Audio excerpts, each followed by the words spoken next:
We have an early childhood update. We're going to talk about several things here, but I think Aaron's got a presentation to kind of lead us through the question of issuance of general obligation bonds and an operating levy proposition for our school district.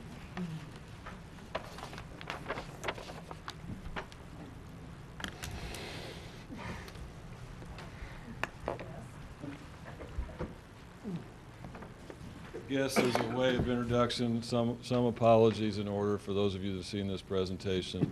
It has been changed just to keep things fresh, both for the presenter and the people that might be watching. But what is different is this is an introduction to the next item on the agenda, which is the consideration spurring off of our work study sessions over the last 2 weeks regarding an issuance of bond and levy ballot issue.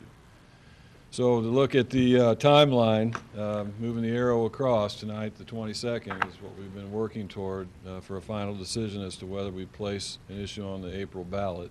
The areas in the box and grade below are self-explanatory, what we've gone through leading up to tonight and where we're headed should we choose to move forward with an election issue. CSIP, we mentioned Jenny being here talking about communications as a part of goal number 1, for example, but what's in parentheses is a number of times that early childhood appears in our new strategic plan. So that's guiding what we're doing and what we will be doing in the future. Also, top 10 by 20s, you heard the new commissioner talking about the commitment to fulfilling the initiative of Missouri Education. And the second tenet here relative to kindergarten preparedness is one of those 4 goals that qualify the state of Missouri for a waiver of No Child Left Behind. We have 2,000 days to affect a child from the time that they're born to the time they enter our kindergarten registration, and kindergarten in August of next year. And so we know that 90% of brain development occurs prior to that time, so our effort is to further affect and offer opportunities for a sector of our student body that enters our kindergarten not having had pre-K. We see that during that pre-K, marked differences in their performance on the dial test. The bar in the center shows no pre-K, and the maroon on the right shows those that have had it. We have good faith-based organizations here that serve roughly half of the population that comes into our school, and that includes Head Start. But we can do better. In this area, we've talked before where it's starred, we do a really good job with at-risk programming in our district. We have 2 programs that serve students that either have lost credits because of extended absences, illnesses, credit recovery, and then we have the one at the junior high school for those that have other challenges that keep them from being in the regular classroom. The one area that's in yellow is one that we can do better. When George Lombardi was here from the Department of Corrections, these are numbers from his presentation, and ROI is return on investment. We spend $16,000 a year to incarcerate a prisoner in the state of Missouri. It's actually a little higher than that. Our foundation formula accounts for $6,131 per child. We have 1,109 people in Phelps County that are either on probation, parole, or incarcerated, and of that, 350 are actually in prison or incarcerated. And those statistics he shared with us, and also his passion for the high school Perry preschool study and what early learning can do for literacy and breaking the lack of success in school at an early time. Planning for early childhood, what have we been talking about? Well, you've been along that journey for several years. I've taken you back to Dr. King in '96 when we thought it'd be good to have all-day kindergarten. And it took us till 2002 to make that happen with modular classrooms. But this is certainly a discussion point that's well before our recent talk in politics about the merits of early childhood. So I put this in here to make sure everyone realizes we've been well ahead of that kind of discussion and still moving forward. 50% of our current population have not had preschool. We'll be interested to see again when we have registration in April if that holds true. It's been that way for a long time, and I really don't see it changing. Our 2007 long-range master plan or facility plan, a 10-year look at our school district. The one area that we're addressing is the second bullet. I've taken the one off the bottom. I had it for acquisition of land for future growth because one of our previous discussion points had, should we consider another standalone facility at a new elementary school, so to speak.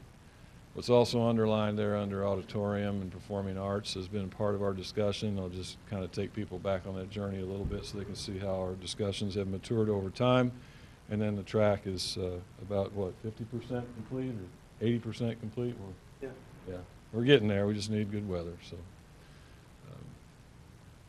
this is a chart. It's the Camdenton Salary Survey Group. The Camdenton School District conducts a salary survey for us. For this population, and primarily they're looking at teacher salaries. How we rank in this teacher salary rating is literally at the top. And what you see here, the boxes in blue are those school districts in the Camdenton survey population that have pre-K programming above and beyond early childhood special education and parents as first teachers.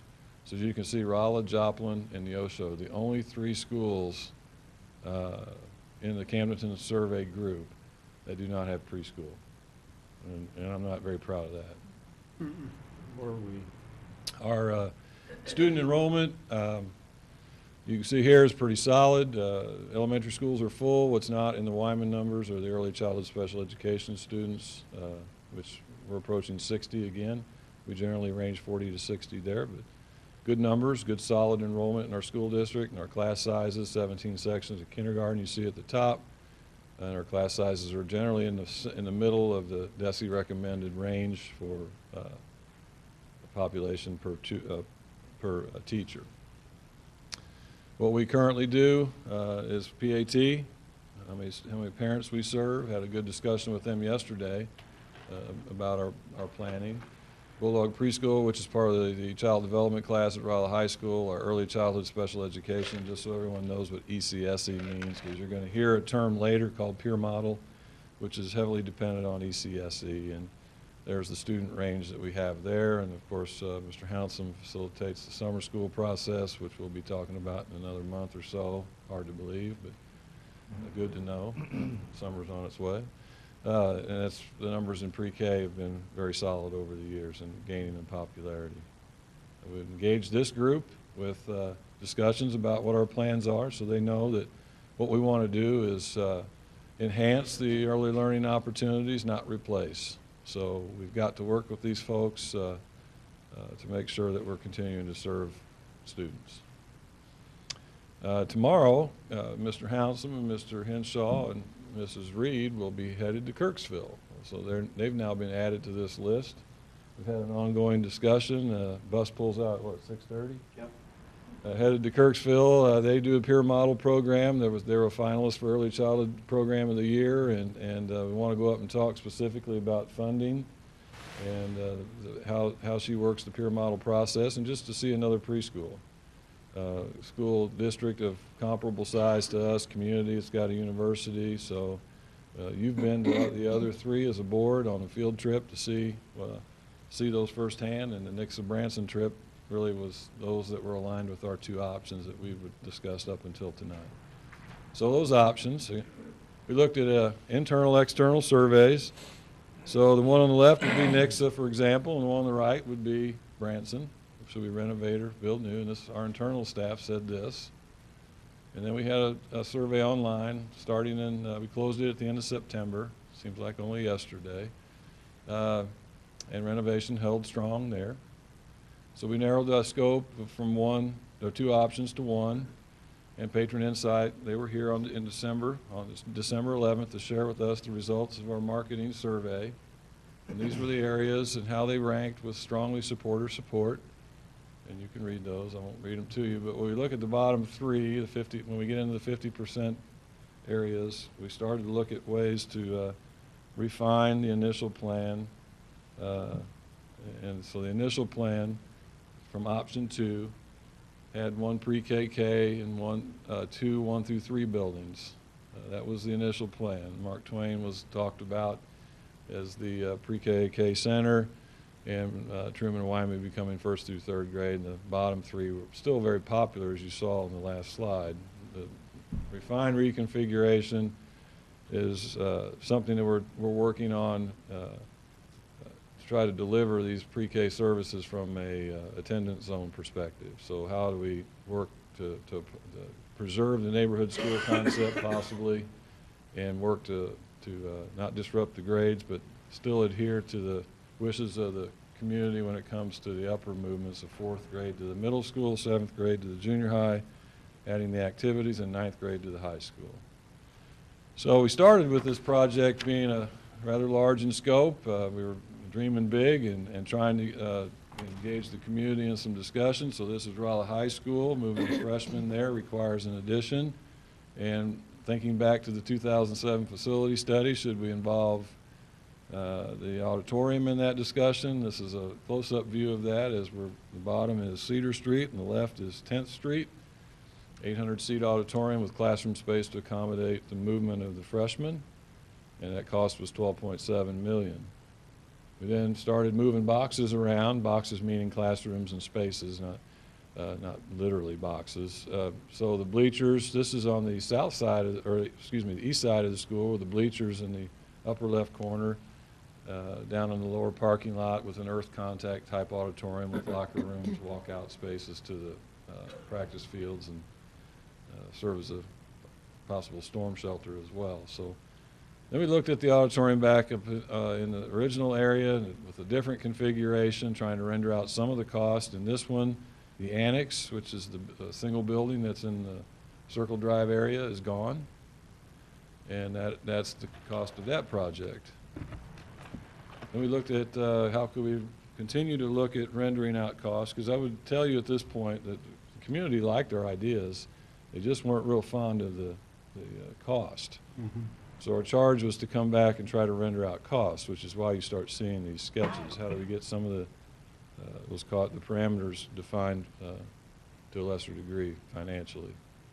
So this is $9.9 million for an unfinished auditorium with literally a gravel floor and 4 walls. And it came down a little bit, but not considerably from the last one. So then we talked about how maybe we should consider this project without the auditorium, and this is that last slide without the auditorium in the same area, but the annex is gone. And then this same project with a different classroom configuration with preservation of the annex, the small building in the Circle Drive area. So you start to see you get between 5.6 and 9.9 million, and we needed to figure out how to pay for it and render out the costs. So next came the budget and finance discussion. What's all this going to cost? Well, first we looked at what was our capacity in the to do a bond issue and a levy. We know that a bond is a mortgage that pays for buildings, and a levy, it pays for ongoing costs that you incur. So we know we have a levy to talk about because we're going to be adding teachers for preschool. We know we need to do a bond because we want to build. So we first looked at our zero debt service capabilities, and that's what you see in bold and large font at $4 million. Now remember, the cost of the project without the auditorium is what? 5.2. 5.3. 5.2 to 5.6, and we're still working on drawings. So you see, if you add a nickel to the bond issue, it's 6.5, and a dime gets you that. So we decided as a group that $4 million zero debt service was a place that we would feel good, because to supplement this project, we would use the money that we have saved back in the capital projects fund, as we've done during our last construction projects, to ensure that we're softening that load or burden on the local taxpayer. So we have a balance in there, as you can see now, and our desired maintain balance in that fund to take care of any emergency that would come up in this district that would require us to put a roof on a building or a boiler or buy additional buses, et cetera, would come out of this fund. So that balance will remain between 3 and 4 million, and you can see, given the zero debt service capabilities plus money out of this fund, we're still in good shape. Okay? Now we need to operate. So we've got the mortgage set, the amount needed. Now we're going to talk about what it's going to cost to operate, add additional staff, and those other things that were listed as strongly supported or supported. So 25 cents is in the middle of obviously the 778,000, which is 20 cents, and the 1.167 at 30 cents. And the reason being is that when you quantify the cost of all those things we talked about, upper left corner, the 4 to 8 teachers and 4 to 8 teacher aides, and working your way down that column, there's some staffing from custodians to an additional administrator or counselor at the high school, since we're moving grade level over. You look down the lower right corner, you see the cost difference, the cost range. So that range number is simply in the middle of that range that you see at the bottom there. And this includes adding the 7th grade sports, transportation, as you can see in the middle of the screen, for this project as well. What this does to a taxpayer, the concept of phasing the levy in over 3 years for a home that's at one of these intervals here from 100 to 200,000, we just picked those spots. The one that's in the second box is the average cost of, or the average value of a house, according to our assessor. In year 1, you can see what happens in year 2 and in year 3. So 10, 10, and 5 would be the amount that we would ask to levy to support this project. From the commercial perspective, the average value of the business in our community, the impact of 10 cents, 20, and then 25, you can see what happens over time. Tax levy history in our district from 1988 to current. Interesting chart. But we're still lower than what we were in 1988. It's been 14 years since we've done anything with our levy. Proud of the fact that we've done the things we've done, and I feel that we're fiscally responsible and in good shape. We've been able to do a lot of good things for our students and still do it responsibly. Ballot language that's before us tonight, and we'll come back to this on another, this is another action item. For question 1, which is the bond issue, is here. You see $4 million in the first paragraph, and what's bulleted is what that $4 million will be used for. What we need to decide tonight eventually is whether it's, I just put R31-1 or R31-A would be that would be the name of this question on the ballot for a bond.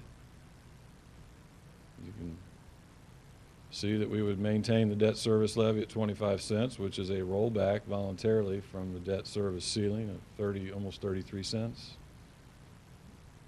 I'm proud of that too. This is no increase to the debt service levy. So this would be $4 million plus what we would put in from capital projects to get in that realm of 5.6 million or so. Question 2 would be the levy to operate. So it would be R31-2 or B.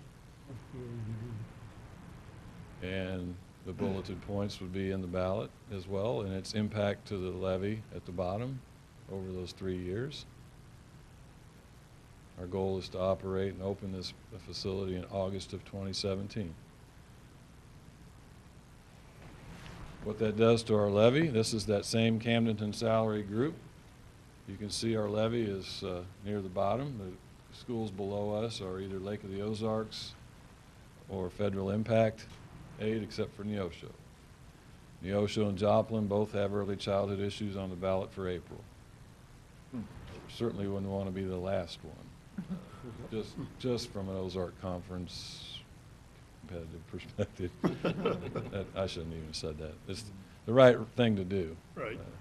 And if we add 25 cents to the levy, it moves us up to 19. So you can see where Nixa and Branson are. Jenny had mentioned something about what Nixa does with their communications department and what they're doing with, their levy's a lot higher than ours. $1 higher. Not complaining about that. That's just what that community with local control has decided to do to get the things that they desire. Okay? The program specifics, without being so specific, was asked today. I was at the Chamber Executive Committee and talked with them a little bit. And the question came up about transportation, that last bullet. So yes, we would transport students, propose to do that if they go to an existing daycare in the morning and come to us for a half-day program in the afternoon, then we would transport. We wouldn't ask a parent to take off work to transport their child. And if they came to us in the morning and went to daycare in the afternoon, we'd do the same. We're trying to build that cost into the project. Third bullet down, you see peer model, Title I, and other braided funding. That's what Mr. Hounsom and Mr. Henshaw and Mrs. Reed are going to see tomorrow. More peer model in action, and we've got some specific questions that we weren't really knowing we needed to ask, frankly, when we first started this adventure. So come back with some of that. We're trying to serve approximately 170, but we're not going to get there. In a peer model program with 60 ECSC children, and the peer model allows you to receive reimbursement for early childhood special education, ECSC, for every other normally developing child that's in the program that matches. You receive the same, you receive reimbursement. Anything above that would be something we would have to fund for.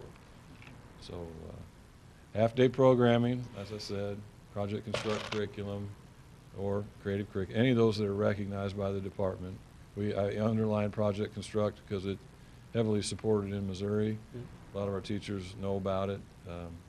And the staff development component's easier to access, and that was feedback from Kirksville as well. All of our teachers are licensed and certificated, and the center would be, our effort would be as well. And we certainly would offer collaborative professional development back out to those in the community that need it to maintain their facilities. Jesse is probably the better spokesperson for this than me, our new school board member. Talk about more than just pre-K. It's a look at our district from a variety of points. Moving the ninth graders to the high school. Jesse, why don't you just speak about your experiences of being a freshman student taking classes at Rolla High School? Well, my personal experience as a freshman taking multiple classes at Rolla High School, I personally took 5 out of 7 classes at Rolla High School. But how the schools are set up and how the schedule is set up, I would go for 3 hours at the high school, take a bus for 1 hour to the junior high, back to high school for 1 hour, back to junior high for 1 hour, and right back to high school for 7th hour. And then if I had any clubs at the junior high, I would take a bus right back there. So personally, I would spend 30 to 45 minutes on a bus, which I could probably use, for learning, whatever I'd like to do. And personally, it's exhausting hauling around a 30-pound backpack back and forth, back and forth, back and forth. So I personally think that moving freshmen to the Rolla High School would be beneficial move for both high school and the students itself. So that's personally what I believe would be the good thing to do. Oftentimes we don't ask the students what would work best. We think we know the answers to that. So it was good to hear that, because we see it. A lot of people would say, the freshmen don't belong over there, or why, they're already there. 153 of them. Jesse was one of them last year, and the freshmen would tell you, we want to be there, and the high school kids would say, we don't care, they're already here. So it's the people who know least about what the freshmen are doing who sometimes have the loudest opinion. But I think it'd be a good move for them, certainly what we're offering in the sciences, and they're gaining credits toward graduation. And we can certainly deliver the effort with ninth grade students in a different manner. And what I mean by that is they have a 4-year plan they're developing, and the type of mentoring experience they would get in transitioning to the high school would be necessary, much like we would when we transition any student from one attendance school to another, moving from elementary to middle and middle to junior high. Well, I thought the comments that Dr. Davis made when we were at the middle school about how moving the 7th graders out of the middle school will change the complexion and allow them to do some more creative things with the 4th, 5th, and 6th graders was, we all thought about that, but I guess I hadn't thought of it in the depth that she's obviously explored it. So I think there's good all through the system as a result of this. One of the young ladies who was one of our guides at the middle school, I asked her about that, and she said since 7th graders change classes like 8th graders do, but unlike 5th and 6th graders do, she felt like it would make sense to have a 7th grade at the junior high.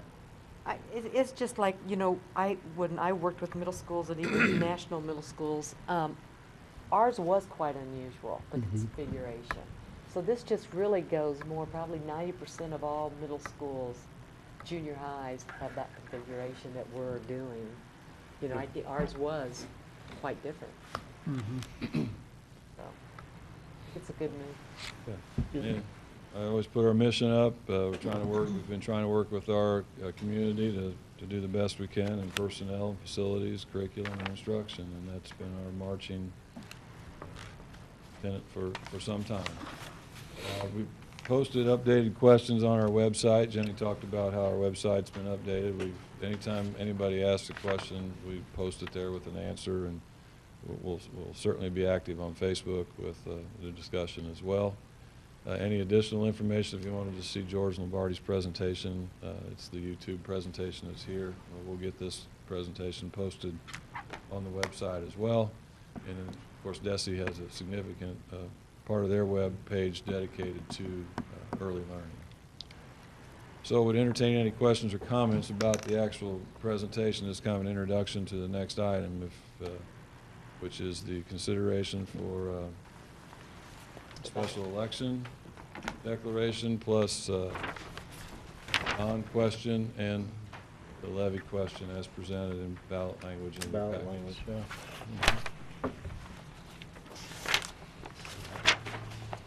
Say anything? It's all about the language.